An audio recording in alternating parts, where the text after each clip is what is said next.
Boa noite. Precisa ver sempre. O que você vai falar hoje? A gente vai falar de doenças espirituais. Hum. É, a gente vai falar outra abordagem. Vocês sabem que eu gosto de arrumar confusão, né? Se não é para arrumar confusão, nem me convido. É, eu fiquei pensando, a gente está sempre fazendo, né? Culto no lar, culto no escritório. Eu só não paro de fazer culto para ver se a coisa melhora, né? Não tem uma hora que melhora. E aí, uma das passagens de Jesus é a primeira que a gente vai falar agora, e me desbloqueou, me desbloqueou o entendimento que eu queria dividir com vocês, sabe? Em relação a doenças espirituais. Eu não quero falar mais do que vocês já sabem. Eu não vou falar das doenças que são tratadas com a espiritualidade. A gente não vai falar de perispírito e corpo físico, nada disso. Falei que eu vim para arrumar confusão, né? Todo mundo tá no Vai passando aí para gente. ótimo. É só Não foi, não? Foi. Não, tá bonito. Mais um. Ah, só para ficar bonitinho. Mais um, agora é sério. E aí acabou a brincadeira, juro. É, Eis que estava ali uma mulher que tinha um espírito de enfermidade. Na verdade, em algumas traduções dizia que tinha um espírito que a deixava enferma. Havia 18 anos e andava curvada e não podia de modo algum endireitar-se. E vendo-a, Jesus chamou-se e disse: Mulher, estás livre da tua enfermidade. E pôs as mãos sobre ela e logo se endireitou e glorificava a Deus. Tomando a palavra, o príncipe da sinagoga, indignado porque Jesus curava no sábado, disse à multidão: 6 dias há que você pode trabalhar. Nesses 6 dias, mas você vem justamente no sábado, que não pode. Jesus gostava de arrumar confusão também, eu vi que eu aprendi com ele.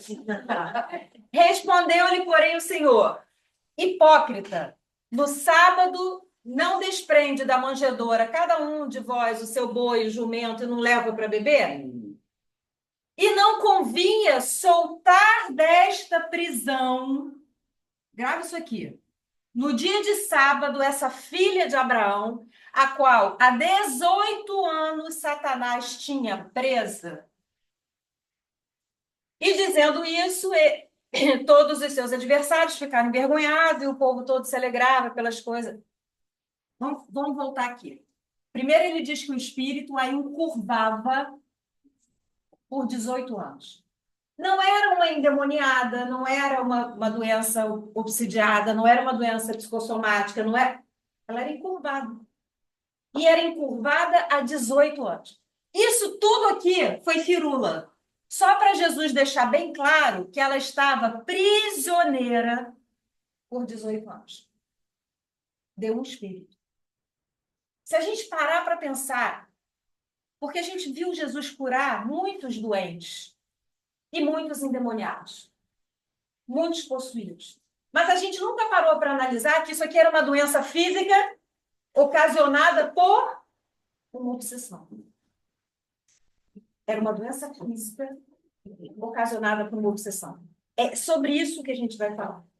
Quais são os gatilhos que nós damos, fazemos, permitimos, para que a gente possa entender essa relação com a doença e com a saúde do nosso corpo físico, até onde essa doença ela é física, até onde essa doença é espiritual. Não no sentido de toda doença começa no perispírito, porque é uma expiação. Não, não nesse sentido. Eu estou falando no sentido de ter um agente espiritual. Porque aqui ela estava numa prisão por 18 anos. E aí o que a gente vai pensar é o seguinte: será que eu estou numa prisão? Será que nós estamos numa prisão? Será que aquela gastrite é uma prisão? Será que a gente está sofrendo uma influência do plano espiritual? É isso que a gente vai começar a pensar hoje. Falei que eu ia arrumar confusão. Vamos passar aí mais um? O que exatamente são as doenças espirituais, né? Para que a gente passe tudo isso. né? São os desequilíbrios, bloqueios, nos níveis energéticos e espirituais, que afeta a nossa conexão com o eu superior. Pode resultar numa sensação de vazio, desconexão, falta de propósito, problemas emocionais, problemas físicos. Aqui eu estou falando exclusivamente das causadas com o agente espiritual, tá certo? Eu não estou falando daquelas doenças que a gente traz das nossas expiações, das nossas marcas espirituais, da nossa genética. Eu estou falando das doenças que talvez a gente não precisasse ter.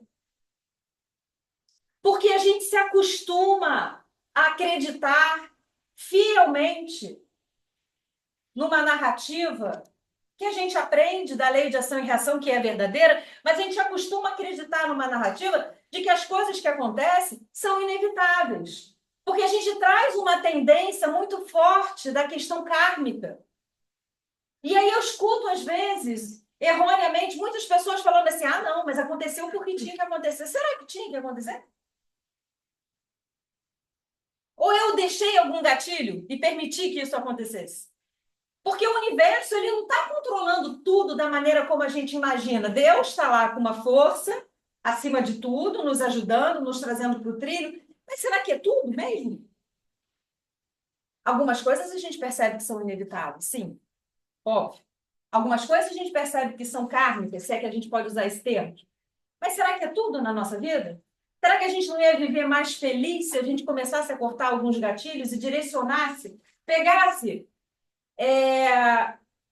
a direção dessa nossa carroça? Porque a impressão que eu tenho às vezes é que a gente está deixando o cavalo conduzir. Né? Eu falo cavalo porque agora tem o Tesla, né? Também pode, né? A gente pode deixar o carro conduzir sozinho, né? Será que aquele computador vai levar exatamente a gente para onde a gente quer? Então vamos lá. Coloquei ali os compromissos do passado, é lógico, porque isso aqui eu estou falando para um grupo espírita, né? A gente tem certeza disso. Onde está a dívida, está o cobrador. Por que onde está a dívida está o cobrador? Porque Deus permite a vingança? Vocês acham que a vingança vem de Deus? A vingança não vem de Deus. Mas nós fazemos alianças. Nós fazemos alianças do bem e alianças do mal. E essas alianças que a gente faz geram uma energia quântica, um emaranhado quântico. E a gente tem visto que esse emaranhado quântico, ele atinge o elétron mesmo que você leve ele para outro planeta. Imagina a gente aqui encarnado no mesmo lugar. Então, nós fazemos conexões. E essas conexões faz com que, se eu tenho uma dívida, eu atraia intencionalmente o cobrador. Vamos lá? A causa das doenças espirituais, ela muitas vezes está em vida passada. Nossos erros criam laços dolorosos, se arrastam à realidade presente. Mas outras vezes as nossas atitudes e escolhas presentes fazem as conexões e o desequilíbrio espiritual que atinge o nosso corpo físico. Que conexões são essas? Quando você se liga a um espírito infeliz, a um espírito doente, você pode ter uma doença que não era para você ter, que não era sua. Porque você se fez uma conexão com o espírito que está doente. Vocês já ouviram a frase todos somos médiuns? Todos somos médiuns. Por quê? Porque se não fôssemos médiuns, se não fôssemos medianeiros, se não tivéssemos uma conexão com o plano espiritual, não íamos ouvir o nosso mentor. Como é que Deus ia falar com a gente? Se a gente chegasse aqui no corpo material e fosse isolado do plano espiritual, o mentor não ia ajudar, né? Eu não sei. A boa notícia é que o obsessor não ia atrapalhar, né? Eu não sei o que a gente, qual é a companhia que a gente está escolhendo mais, né? Mas a verdade é essa. Então, todos somos médiuns. À medida que todos somos médiuns, mesmo que essa mediunidade ela não se manifeste ostensivamente, se você manda um sinal e faz uma conexão, você pode trazer essa doença para o teu corpo físico, que não é sua. Voltando, a gente não está falando de expiações. O surgimento das doenças espirituais está associado a uma visão mais holística da saúde, que reconhece a interconexão de corpo, mente, espírito. É difícil rastrear um momento específico que uma doença espiritual foi identificada. Por quê? Porque você pode achar que eu tive gastrite a vida inteira. E você pode não ter tido gastrite a vida inteira. Você pode ter se tornado uma pessoa com gastrite, porque lá atrás você fez uma conexão que não estava no planejamento, não conseguiu lidar com isso e você acabou causando uma doença no corpo físico. Não só a doutrina espírita, mas tradições espirituais orientais, hinduísmo, budismo, taoísmo, enfatizam a importância da energia na espiritualidade humana. Se a gente não entender, que somos um espírito preso no corpo e que somos energia, a gente não vai conseguir evoluir. A gente ainda tem na mente que nós somos um corpo que tem um espírito. Nós não somos um corpo que tem um espírito, nós somos um espírito que tem um corpo. E esse espírito está mergulhado na energia do universo. Aí, todo mundo já conhece. É claro que a gente trabalha e se liga através do corpo físico, através dos nossos centros de força, que a gente também não vai perder muito tempo aqui falando sobre eles, isso aí daria um seminário, né? Coloquei só para ilustrar mesmo o coronário, que é o ponto de ligação com a espiritualidade superior. O frontal, que é o nosso ponto de mediunidade, onde, né, a gente ativa a nossa sensibilidade, a glândula pineal. Laríngeo, né? Eu estou aqui porque me comprometi muito com laríngeo, a espiritualidade fala, quer ter um câncer de laríngeo ou não? Vou virar palestrante. Vou virar palestrante. Me deram um tom de voz que eu não preciso nem de microfone. Em vez de brigar, gritar com os outros, não dá palestra. O cardíaco, né, que também é meio prejudicada, inclusive aqui no passe, volta e meia eu tomo uma chamada. O esplênico, gástrico básico genésico. O esplênico ele é super importante para a nossa imunidade, né, para várias coisas. Gástrico nem se fala, né? Quem consegue fazer alguma coisa se não tiver esse chakra bem desenvolvido? Toda a área genésica que as pessoas acham que é só sexual, isso aí é muito pouco diante de tudo que se faz, da força vital, da força que você tira da natureza, da força que você manda para as suas células. Por que eles precisam estar em equilíbrios? A palavra chakra é pirigirante, porque a primeira vez que o médium viu, ele viu uma coisa rodando como se fosse um pires. E esse giratório, eles têm que estar em harmonia, né? Em harmonia. Os médiums que visualizam, sabe, detectar onde você está com problema, porque ele visualiza essa desarmonia. E é nesse elo de ligação. Só que a gente já sabe que tem muito mais chakra do que isso. Isso aí foi o que deram pra gente. Tem no pé, tem na mão, tem tudo quanto é lugar, né? Mas a gente não está aqui hoje para falar sobre isso, era só para a gente. As doenças espirituais são uma área de estudo e compreensão que se concentra nos aspectos espirituais da saúde e do bem-estar. Elas podem se manifestar de diferentes formas, diferentes, incluindo sintomas emocionais, psicológicos. Gente, se a gente não entender o que está acontecendo hoje no mundo, depois que me trouxeram o Therian, é Therian?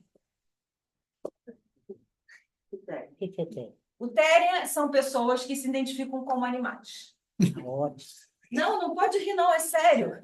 Porque algumas acreditam nisso de forma tão vigorosa, né, que elas vivem a vida. Eu fico com É assustador, porque quando você pensa assim, é uma criança fazendo uma arte, se você deixar ela 2 dias comendo comida de cachorro, uma hora ela vai cansar. Não, mas eles passam anos fazendo isso, e de joelho, a ponto de depois não conseguir ficar em pé. É assustador, né?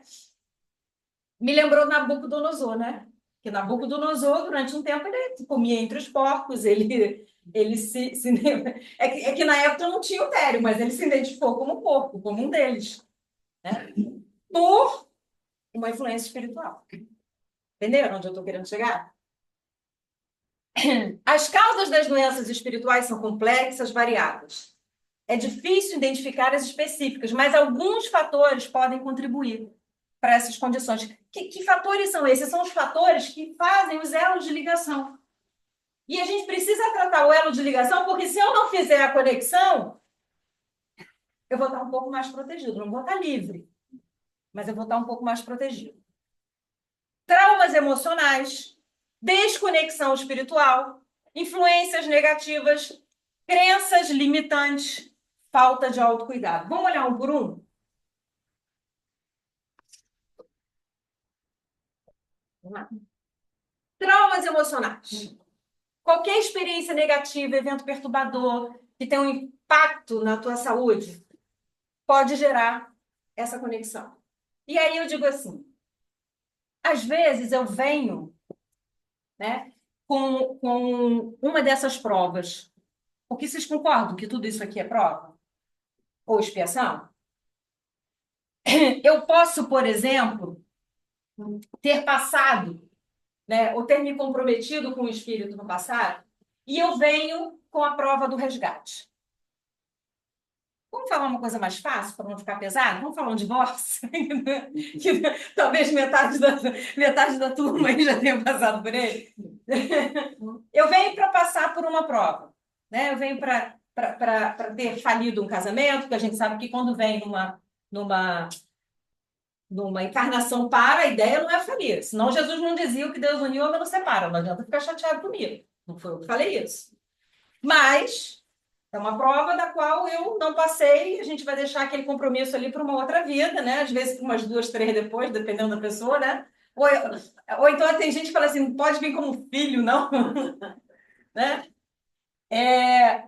Só que essa prova, ela me remeteu ao motivo da prova. De você estar com aquela pessoa difícil, de você não ter conseguido ter aquela relação.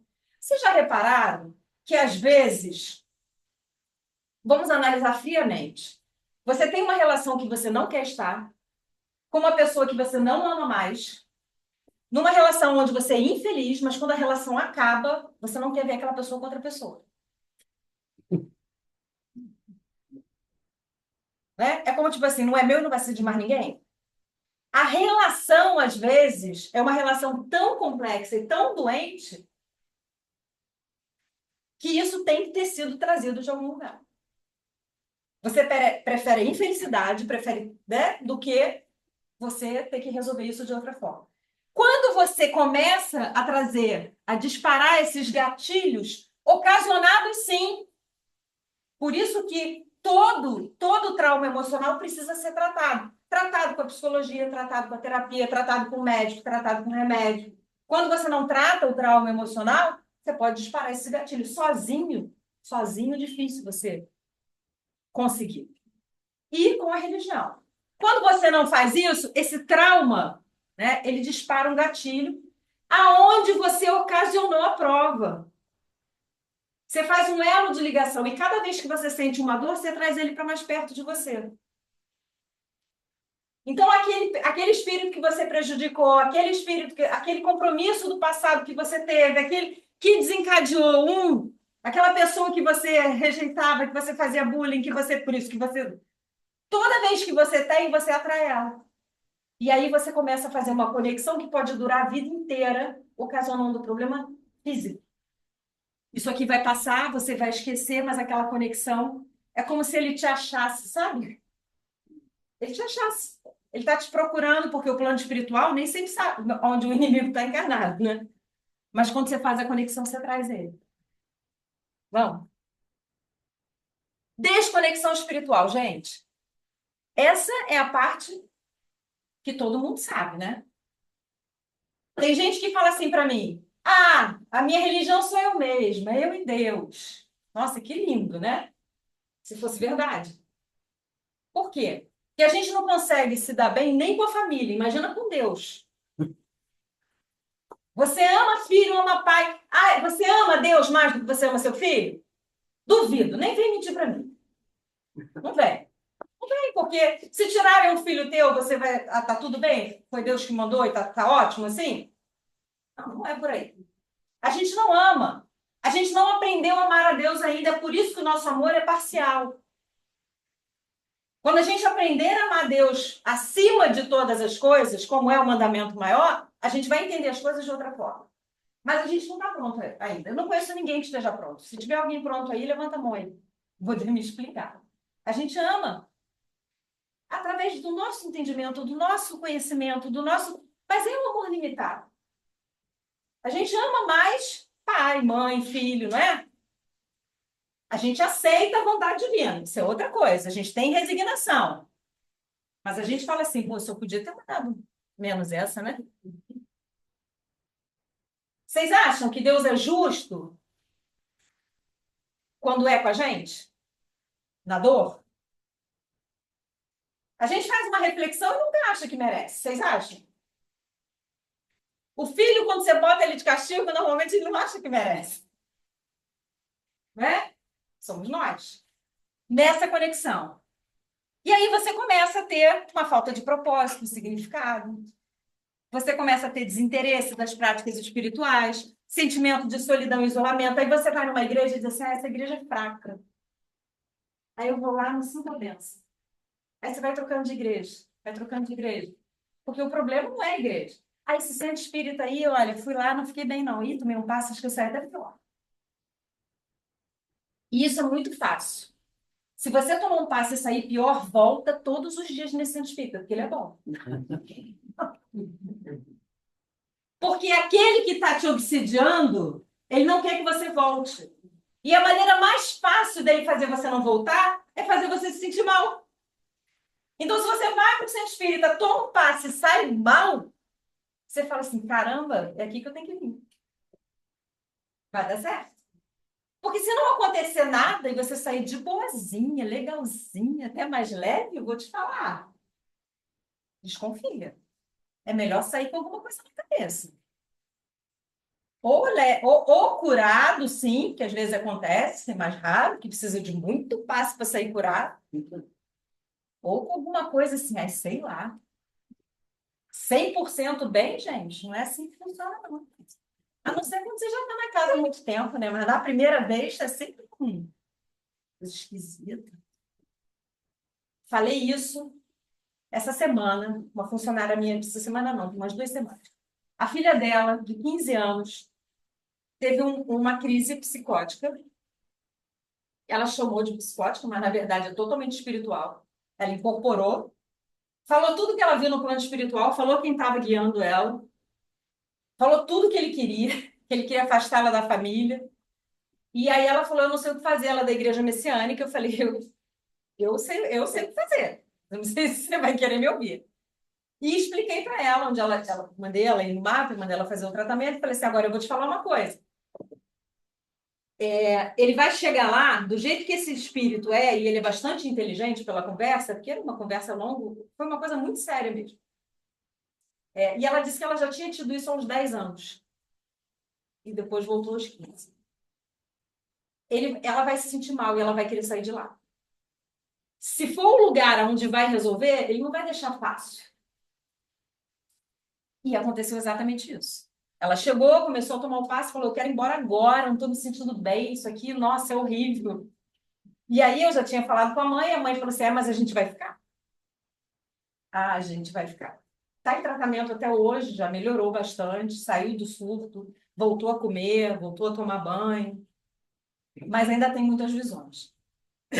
Então, essa falta de conexão, ela muitas vezes ela é ocasionada pelo próprio obsessor. Porque a gente acha que o obsessor, ele só existe quando ele tá influenciando por mal, tá fazendo a gente ter visão, tá fazendo a gente ficar doido. Não. A obsessão sutil, o obsessor inteligente, ele é sutil. Sabe? Tem um filme, acho que é Uma Mente Brilhante, se eu não me engano, que o obsessor, não é? Porque, na verdade, ele era esquizofrênico, você olhando sob o ponto de vista espiritual, você entende, né? Que ele, inclusive, ele percebe que a menina não envelhecia, né? Como é que o obsessor obsidiava ele? Você é melhor do que isso, você é inteligente, você... Então, o obsessor, muitas vezes, fica assim, nossa, olha como é que ela está falando com você. Você vai deixar ela falar assim com você? Aí você para e pensa, não vou deixar você falar assim comigo. Então, o obsessor mais inteligente, ele é sutil. Ele te faz elogios, ele te joga para cima. Ele faz com que você se sinta, de certa forma, que você não precisa estar naquela congregação, não precisa estar naquele trabalho espiritual, não precisa fazer parte daquele grupo, né? Esse é o mais inteligente. Quando a gente tem o obsessor que faz a gente brigar, esse aí é fraco. Esse aí, assim, nossa, eu tô tão ralé, que nem obsessor bom eu tenho. Tô pegando, tô pegando o obsessor quizumbeiro mesmo. Tô pegando aquele ali, né? Olha como eu tô fraca, né? Influência negativa são as energias tanto material quanto espiritual. Porque você, convivendo com uma pessoa agressiva, você se torna uma pessoa agressiva. Você é tão agredido que a oportunidade que tem, você agride.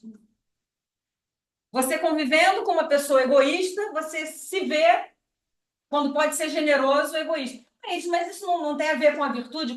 Tem, mas a gente está a caminho. Aquele que consolidou está pacífico, coitado. Acho que a espiritualidade nem bota, né? Nem bota. Mas quando a gente está a caminho, a gente começa a repetir comportamentos. É por isso que você vê, né? É muito comum a criança ver o pai bater na mãe e depois ele bate na mulher. Ele repete esse comportamento. Ele está convivendo com aquilo e ele aprende que aquilo é certo. É uma influência material. E essa influência material pode causar nele o quê? Uma atração espiritual. A influência espiritual, a gente já sabe onde a gente busca, né? Tem gente que fala assim, não, eu vou para aquele lugar e tal, mas não tem nada a ver, é só a música, é só isso, é só aquilo. A minha filha, Clarinha, um amorzinho mesmo, mas ela adora filme de terror. Aí, tá ela vendo filme de terror, ela tem uma cachorra, Penny, que dorme com ela agarrada, quase filha. Só que quando ela bota o filme de terror, a Penny não dorme com ela, não entra no quarto e deixa ela sozinha. Dá umas latidas pro nada e dorme no quintal. E ela falou assim, cara, a Penny não entrou no quarto. Eu falei, porque você estava mal acompanhada. Ela não vai ficar aqui. Mas eu só vi um filme. Eu falei assim, pois é, amor, quem você acha que vai estar sentado do seu lado vendo aquilo? Emmanuel? André Luiz? Me explica. A gente atrai a companhia de acordo com... Né? Desculpa. Só que, às vezes, a companhia não fica só para assistir o filme com você. Às vezes, ela continua. Às vezes, ela fala assim, vou ficar por aqui, não é? Vou ficar por aqui. E, às vezes, não é só filme de terror, não. Ela fala assim, mãe, eu estava vendo Grey's Anatomy.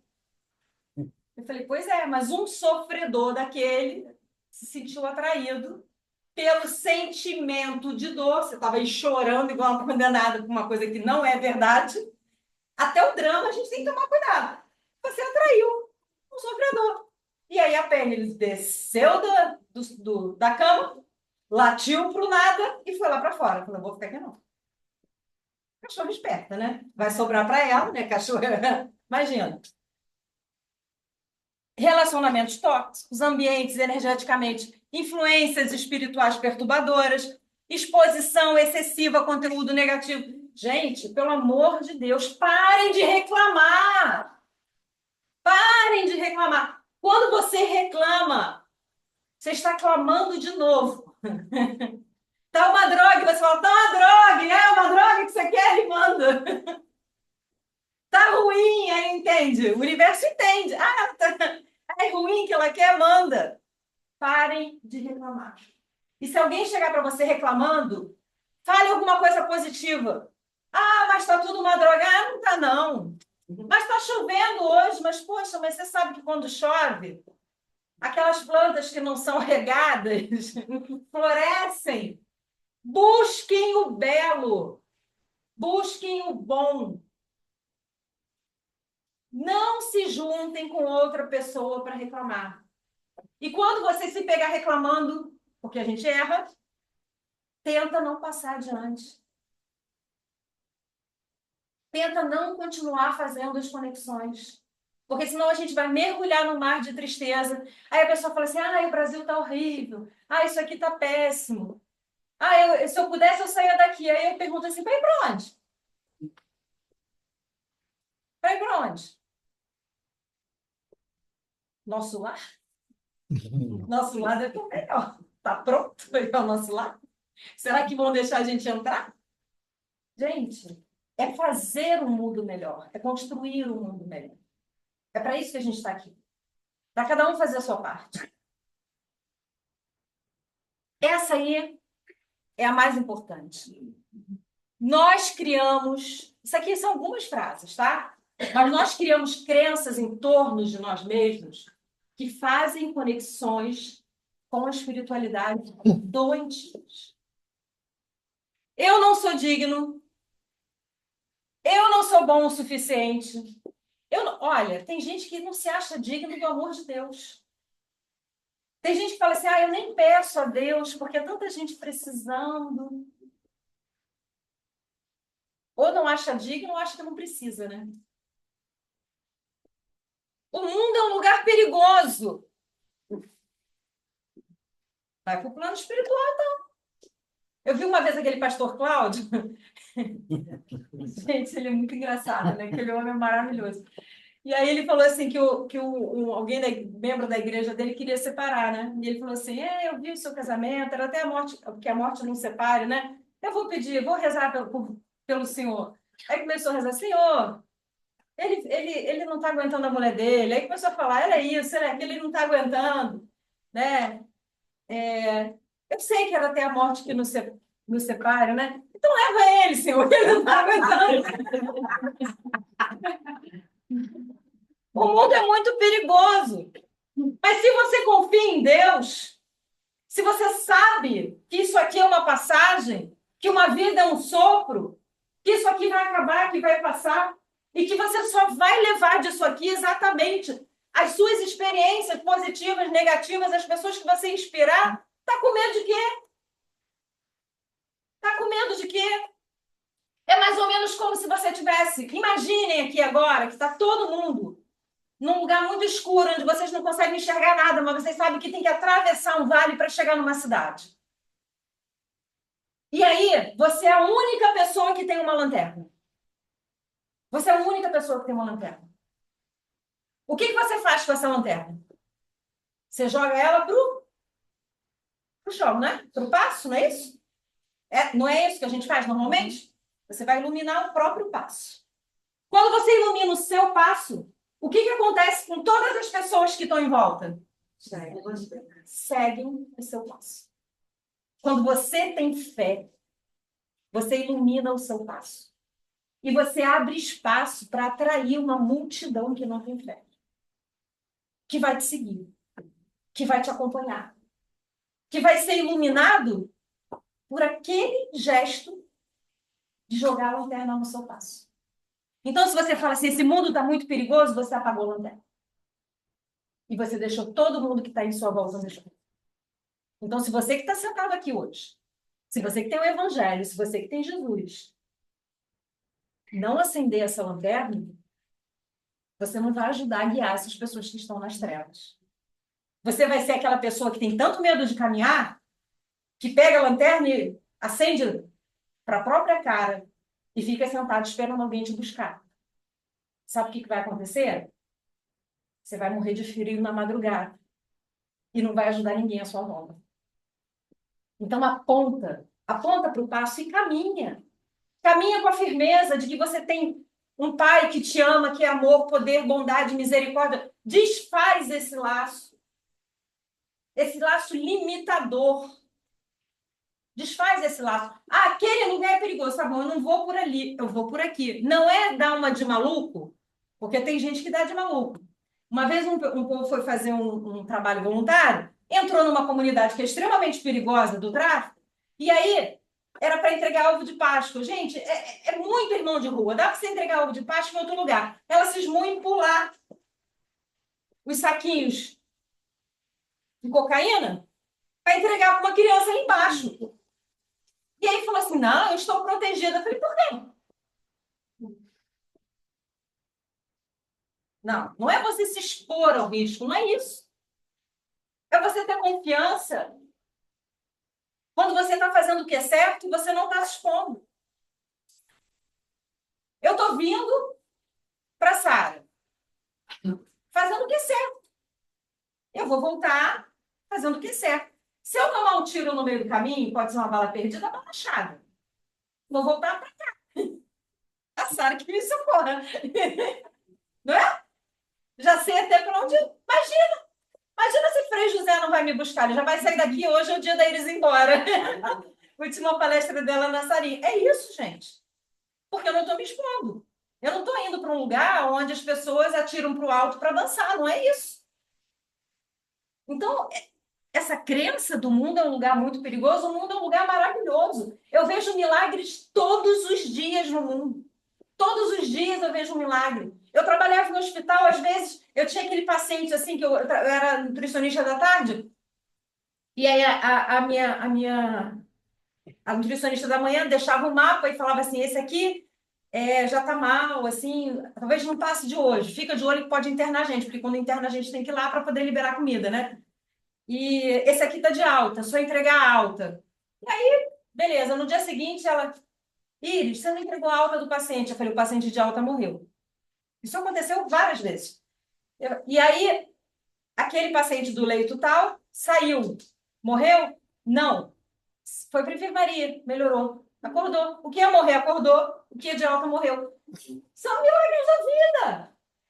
Você só sabe o que vai acontecer quando acontecer. Você presume, hoje eu vou ali, amanhã eu vou ali, eu vou passar o Natal ali, eu vou viajar. Mas você só sabe quando acontecer. Mas uma coisa você sabe, Deus está no controle, está no comando. Desde que é livre-te dos ares, que se livrarei dos mares. Então, para. Não mereço ser feliz. Muita gente não acha que merece participar da graça divina. Eu já falei isso para vocês, eu quero repetir para vocês levarem para casa. A graça é de graça. Você não precisa pagar pela graça divina. E aí a pessoa acha assim, eu sou uma pessoa muito ruim, eu não faço nada para ninguém, não estou fazendo caridade, eu não mereço. Como não merece, gente? É de graça. Ele não está te cobrando para te abençoar. Deus abençoa de graça, por isso é uma graça. Você merece, eu mereço, todo mundo merece. A diferença é que você precisa se colocar na posição de receptor. Se você se negar a receber isso, você não vai receber. Ela vai passar, vai embora. Ela vai passar por você e você não vai ver. Então receba a graça divina. Receba a felicidade, celebre a vida, entenda que cada momento da sua vida é um momento para celebrar. Celebre a vida. Quando eu falo celebrar, você não gosta de festa. Gente, não é isso. Celebrar não é só festa. Não, não é isso. Celebre, né? No sentido de se alegre. Da maneira que você quiser. Se quiser fazer uma festa, faça.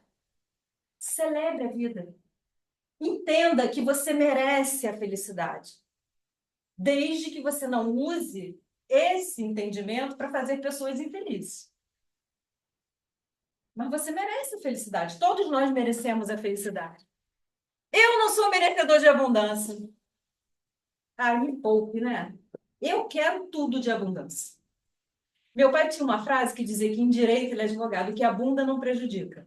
Então, todas as vezes que eu ia pedir alguma coisa, ele mandava a gente ir, né, com eloquência, defender a tese.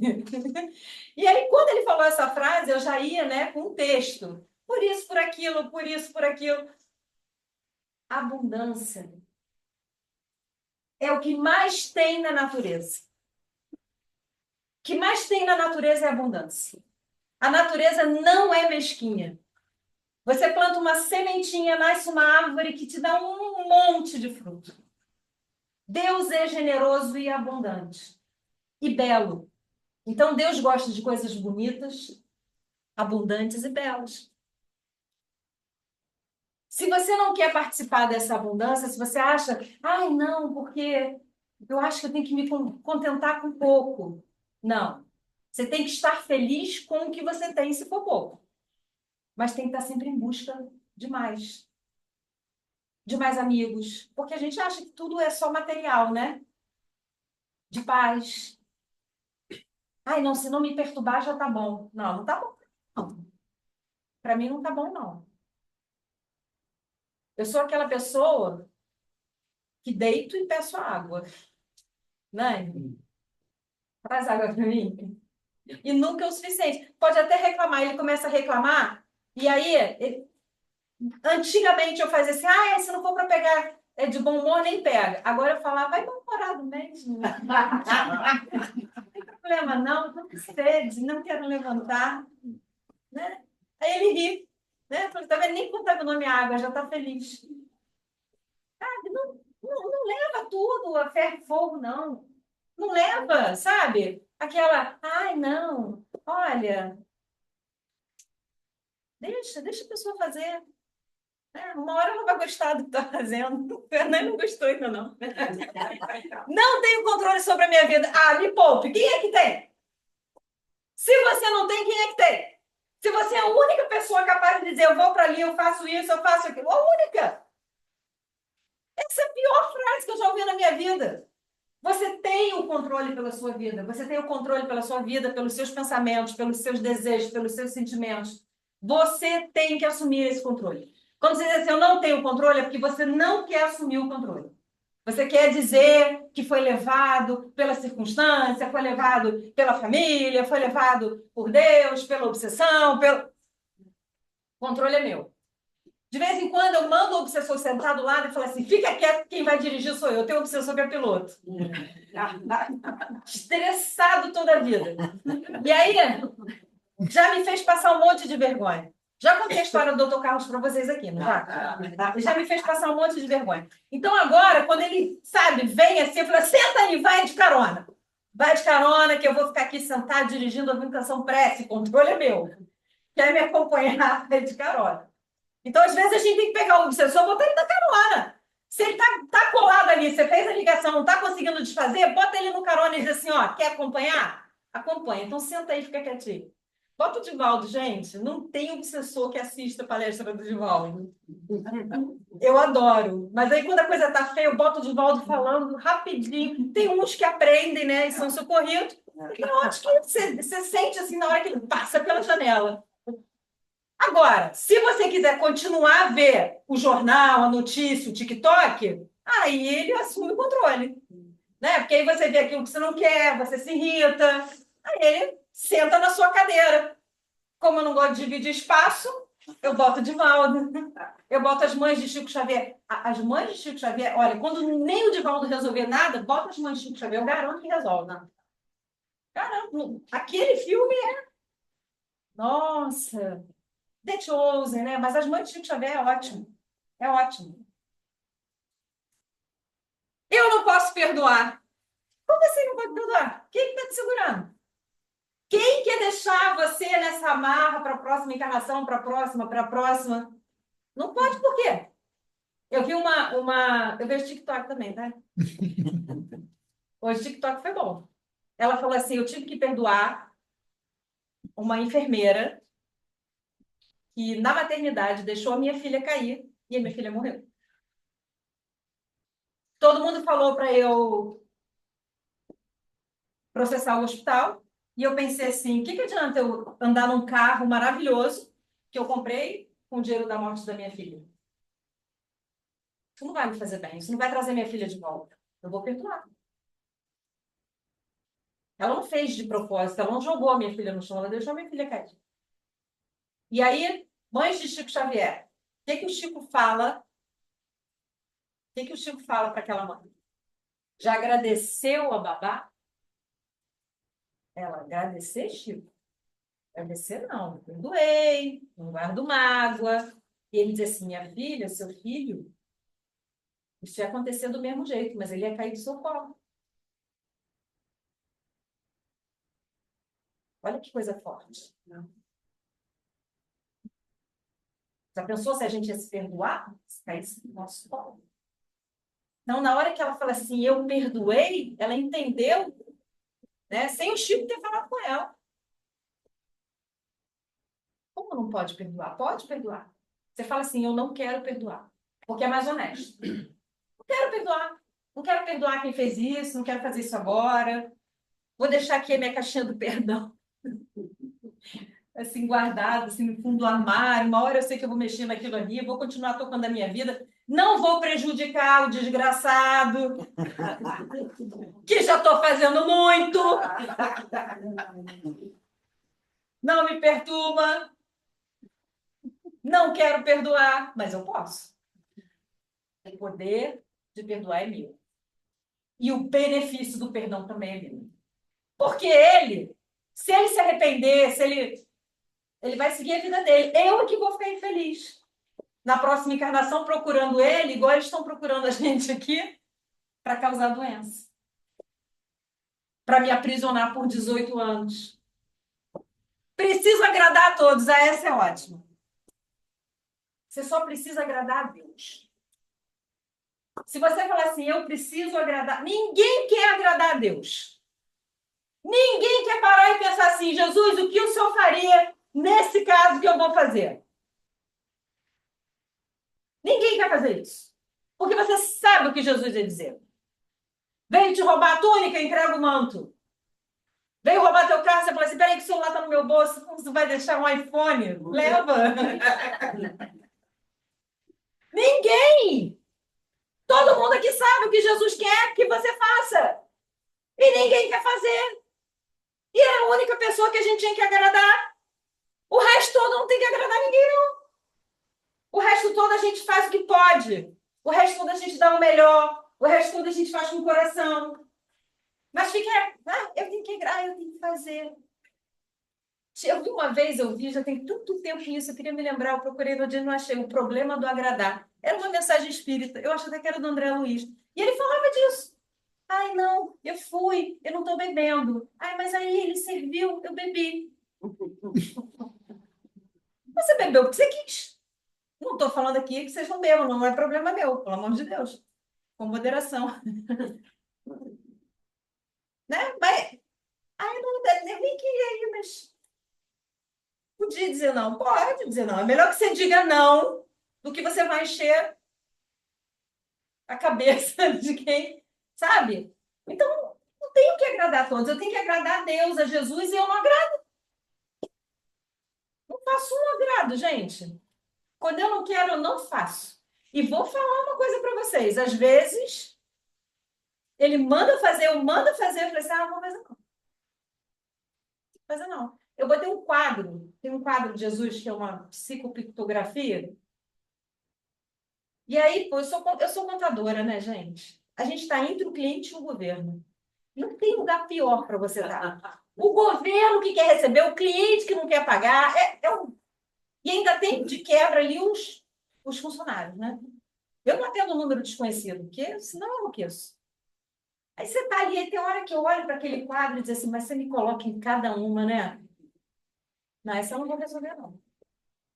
Eu faço tudo. Vocês também não fazem. Então, se eu não vou agradar a Deus, gente, se eu posso não agradar a Deus o tempo todo, não é que eu não vou, né? Às vezes, aqui hoje, eu acho que eu estou agradando, não sei. Se eu não posso agradar a Deus o tempo todo, por que eu tenho que agradar todo mundo o tempo todo? Não, não. Isso não é desculpa para fazer o que é errado, não. Tá? Eu não mereço amor. Olha só, a questão do amor, ela é muito séria. Tem gente que se acha incapaz de amar. E aquele que se acha que é incapaz de amar, ele acha incapaz de ser amado. Por que ele é incapaz de amar? Porque ele não se ama. A coisa mais difícil é você se amar. E aí eu vou dizer para você, pode parecer cruel, pode parecer duro, mas se você não se amar o suficiente, você não ama ninguém que você diz que ama. Não ama de verdade. Não ama de verdade. Porque você às vezes diz assim, eu morreria pela minha filha. Morreria pela minha filha, daria minha vida por ela. Mas você não vive por ela. Você se entrega, às vezes, ao vício, você se entrega ao risco, você se entrega a um monte de coisa, não se cuida. Você morreria por ela, mas não vive por ela? O que é isso? Não, eu já vivi a minha vida. Ué, peraí. E o sentimento dela não conta? Quando você não se ama, você não ama ninguém. É premissa básica. Você diz assim, ah, não, eu quero muito isso, mas eu não consigo. Não quer o suficiente. O caminho para você chegar até ali, se aquilo ali for muito bom, você vai. Como é que eu provo que você vai? Vamos supor, a gente teve vários casos ali. Tá no zoológico, o filho cai no jacaré. A mãe faz o quê? Pula. Né? Por quê? Porque tirar o filho do jacaré é a coisa mais importante da vida dela, não é isso? Então, se eu não consigo chegar até aquilo ali, que não é importante o suficiente. Porque se for, eu pulo até no jacaré. Eu preciso aprender a me amar para eu poder entender que eu mereço amor. Acho que não vai dar para ir até o final, não. Falta de cuidado pessoal. Olha só. Tudo isso aqui que eu vou ter que passar mais rápido, senão não vai dar para a gente terminar, a gente já sabe, né? Quando eu durmo pouco, quando eu não me cuido, quando eu não tenho uma alimentação saudável, tudo isso dispara gatilhos espirituais. Quando eu bebo demais, quando eu me deixo. Sabe uma coisa que dispara um gatilho absurdo? Desorganização. Não é mentira. A desorganização gera uma energia que dispara. Por isso que eu falo assim, a gente precisa organizar. Precisa. E as meninas vêm falando que eu vou fazer isso, eu vou fazer aquilo. Vocês já ouviram minha palestra hoje? Não tem. Como assim? Dispara gatilhos. Né? Então, a gente precisa criar uma rotina, a gente precisa ter organização, a gente precisa ter disciplina. Lembra? Disciplina, disciplina, disciplina. Não só para a religião, mas para a vida. Para a vida. Isso para mim é muito difícil, gente. Eu sou super indisciplinada. Sabe? É uma coisa que eu preciso trabalhar. Eu odeio ter compromisso. Você tem uma ideia, minha agenda fica com a minha secretária, não quero nem saber quem está marcado. Se você chegar lá, eu vou te atender maravilhosamente, ficar o dia inteiro com você. Mas se eu souber que você marcou uma reunião para semana que vem, eu falei assim, semana que vem eu tenho reunião, isso acaba comigo. Eu não quero saber que eu tenho um compromisso. Porque agora eu não estou obrigada, naquele dia, naquele horário, eu estou ali. Olha que pessoa doente. Né? Olha que pessoa perturbada. Nós precisamos de rotina. Precisamos de disciplina. Não precisa ser aquele, né? Mas precisamos. Precisamos nos organizar, precisamos ter higiene, precisamos. E isso também é um gatilho. Não vai dar para a gente falar muito sobre ele, mas. Tratamento espiritual. Isso a gente já sabe, né?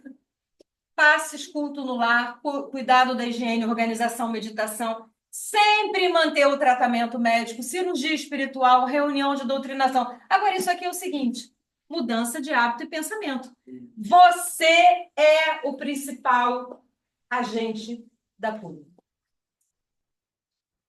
É você. Não é o médium, não é o passista, é você. Porque ou você desfaz esse laço, ou o laço não vai te fazer. Você vai sair daqui, você vai melhorar, e daqui a pouco você vai se. Às vezes o obsessor é socorrido e você vira médium de transporte de obsessor. Você traz outro. Você traz outro. Aí ele é socorrido, aí você dá uma volta, traz outro. Não é isso? E aí você traz outro. E aí você traz outro. Acabou na hora certa, ó, quase. A cura do endemoniado. Eu vou acelerar ele. Essa aqui é o seguinte: essa história é a história que um homem chega até Jesus e fala assim: mestre, cuida do meu filho, que ele tem um espírito surdo e mudo, que ataca ele, teus discípulos não conseguiram curá-lo. Se tu podes, por favor, cura. Aí Jesus olha, se eu posso? Você acredita que eu posso? Aí ele, eu creio, mas aumenta a minha fé. Aquela primeira que foi curada, que nem pediu a cura, ela passou, Jesus olhou e falou, mulher, se endireita, não é isso? Tô doida para ele falar isso comigo. Não sei eu pedir. Mulher se endireita, olha que coisa boa. Se você parar para pensar, será que essa mulher nunca fez uma oração, gente? 18 anos. Será que ao longo desses 18 anos ela fez? Como aquele pai também fez. Mas ela pediu pela cura, ela não pediu pela fé. A fé é a lanterna. É a lanterna que vai guiar os nossos passos. E aí Jesus pergunta para ele, você acredita? Ele falou, aumenta a minha fé. Ele não pediu só a cura. Ele pediu que aumentasse a fé dele. E aí os discípulos perguntaram, por que a gente não conseguiu? Jesus falou que para essa casta de espírito, só muito jejum e muita oração. Ou seja, a fé daqueles discípulos não era dos discípulos, imagina onde a gente está. Não eram suficientes. Porque além da fé, eles precisavam do trabalho. Jejum e oração é o trabalho. Fé, jejum e oração. Então, se a gente quiser desfazer essas conexões, a gente vai se curar de coisas que a gente achava que eram insolúveis, de que a gente tinha laudos médicos, e vai levar uma vida já só com as nossas expiações, que já está de bom tamanho, né? A gente vai começar a trabalhar as nossas curas das doenças espirituais. E o mundo está adoecendo. E a gente está adoecendo com o mundo, reforçando essa doença do mundo. E não existe melhor maneira de fazer isso, além da fé, além do trabalho. Jejum e oração é trabalho. Que Jesus nos abençoe. Assim seja.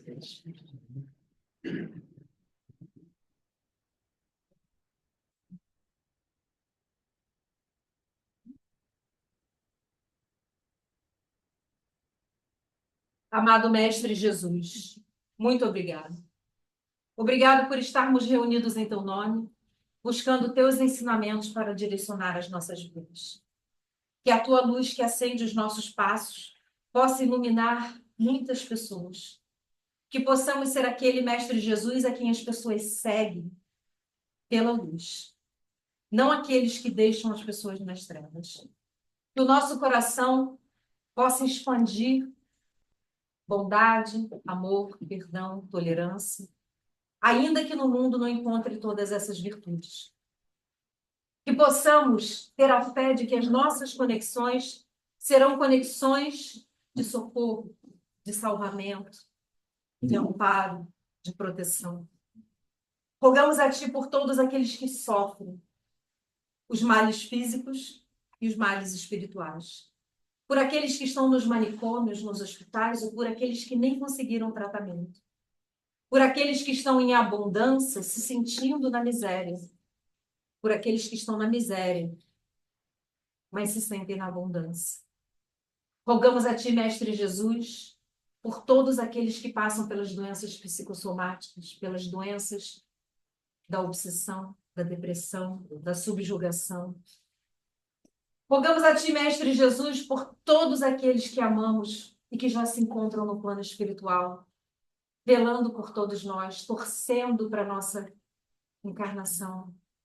Rogamos a Ti, Mestre Jesus, que a Tua paz imensa invada os nossos corações, que possamos retornar aos nossos corações levando a Tua imensa paz, que possamos encontrar os nossos lares em paz. Que assim seja, graças a Deus. Assim seja.